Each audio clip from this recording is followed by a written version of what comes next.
Autoritário, prepotente e vingativo, o presidente Donald Trump age cada vez mais como um ditador depois da absolvição no processo de impeachment. Quando Trump foi eleito presidente dos Estados Unidos em novembro de 2016, o jornalista Stephen Walt, da revista Foreign Policy, fez uma lista de 10 perguntas para testar se um presidente eleito democraticamente se tornou um autocrata.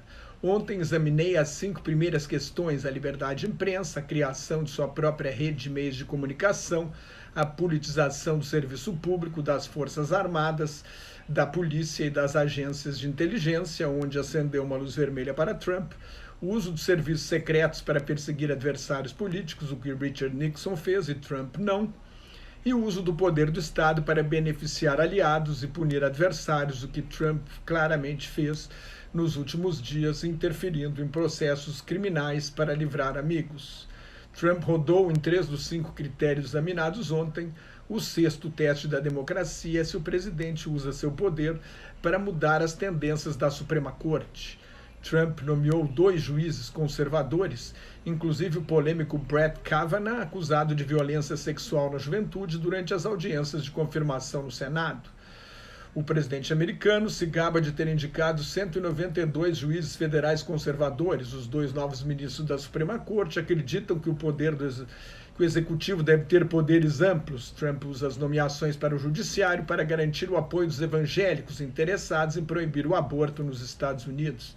Não interessa o que Trump faça desde que nomeie juízes conservadores. É o que o caudilho Hugo Chávez fez na Venezuela: aumentou o número de juízes da Suprema Corte, nomeou aliados, acabando com a independência do poder judiciário.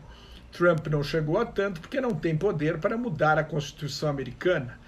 E se o presidente não aceitar uma possível derrota e recorrer à Suprema Corte depois das eleições deste ano, como aconteceu no ano 2000, na eleição de George W. Bush, quando havia fortes suspeitas de fraude na Flórida, governada por Jeb Bush, irmão do candidato. O Tribunal de Justiça do Estado da Flórida mandou recontar os votos, a Suprema Corte suspendeu a contagem e o derrotado Al Gore aceitou. Com o país polarizado, uma Corte Suprema leniente para bloquear os abusos de poder do Executivo é mais uma receita para o fracasso da democracia. O 7º teste é aplicar a lei para um lado só. Muito antes de se tornar presidente, como empresário, Trump se acostumou a usar a justiça como uma arma contra concorrentes e qualquer tipo de oponente, e não como uma pedra fundamental do regime democrático, do Estado de Direito. Durante a campanha eleitoral de 2016, Trump puxava coro de partidários gritando "prendam-na" em relação à sua adversária, a ex-secretária de Estado Hillary Clinton. Outro dia declarou ser o principal chefe de polícia do país. O presidente americano critica sistematicamente decisões judiciais de que discorda, chegando a provocar uma rara resposta do presidente da Suprema Corte, John Roberts. Nos Estados Unidos, o cargo é vitalício. Na verdade, Trump se considera acima da lei e quer o mesmo privilégio para os amigos. A lei é para os inimigos. O 8º teste da democracia é se o presidente tenta alterar o sistema eleitoral em benefício próprio. Trump perdeu a eleição no voto popular por quase 2.900.000 votos. Venceu no colégio eleitoral por ter ganho por pequenas margens em estados chaves como Michigan, Ohio, Pensilvânia e Wisconsin. Alega que houve fraude eleitoral. O Partido Republicano é hoje principalmente um partido de homens brancos, ricos e conservadores. Trump venceu ao seduzir a classe baixa trabalhadora branca com a promessa de trazer as fábricas e os empregos de volta. Mas há muito tempo a estratégia clara do Partido Republicano é suprimir o voto das minorias, tentando dificultar o direito de votar num país onde o voto não é obrigatório. Historicamente, os estados do Sul tentam dificultar o voto dos negros. As filas são enormes, como não há título eleitoral, vários estados com governos republicanos passaram a exigir várias formas de identificação. Em novembro de 2019, Justin Clark, assessor de Trump, declarou num encontro privado: tradicionalmente, os republicanos tentam suprimir a votação. Temos de proteger nossos eleitores, de jogar na ofensiva. É o que vocês vão ver em 2020. Será um programa muito maior, mais agressivo e bem financiado, afirmou o assessor de Trump. Vamos ver o que vem por aí. O 9º teste da democracia é a política do medo: assustar o eleitor e se apresentar como a única pessoa capaz de pôr ordem no caos, de controlar a violência e outras ameaças à ordem pública. Mais uma vez, Trump parece com o presidente Jair Bolsonaro. O Ronald Reagan, o mais prestigiado dos últimos presidentes republicanos, descreveu os Estados Unidos como uma cidade radiante, brilhando ao sol no alto de uma montanha, um lugar idílico onde todos gostariam de morar.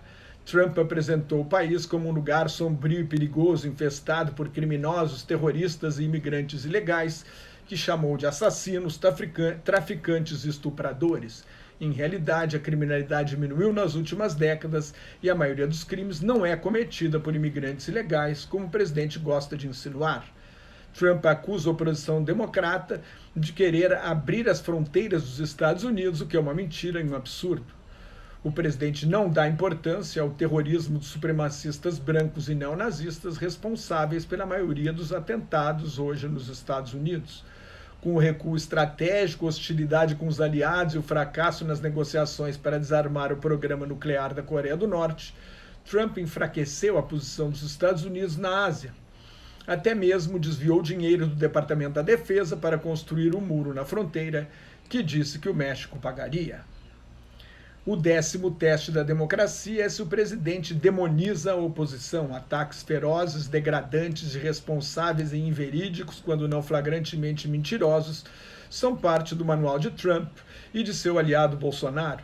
No discurso da vitória, no fim do processo de impeachment, Trump chamou a presidente da Câmara, a deputada Nancy Pelosi, e o presidente da Comissão de Inteligência da Câmara, o deputado Adam Schiff, ambos democratas, de pessoas horríveis. Estas desqualificações não são só para adversários políticos, servem também para atacar ex-assessores como o ex-secretário da Justiça Jeff Sessions, o ex-secretário da Defesa James Mattis, o ex-secretário de Estado Rex Tillerson e o ex-conselheiro de Segurança Nacional John Bolton.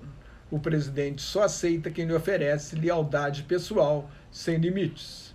Nem Trump nem Bolsonaro gostam dos mecanismos constitucionais de controle do poder do presidente no regime democrático.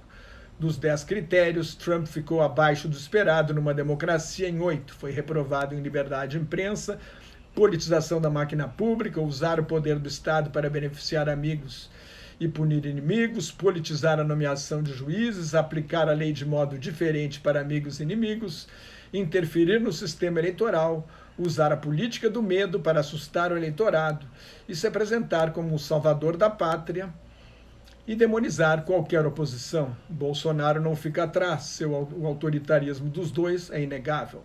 Mais notas e comentários sobre política internacional no meu blog Globalização em Crise, que está em nelsonfrancojobim.blogspot.com, no meu Twitter e no Facebook. Muito obrigado.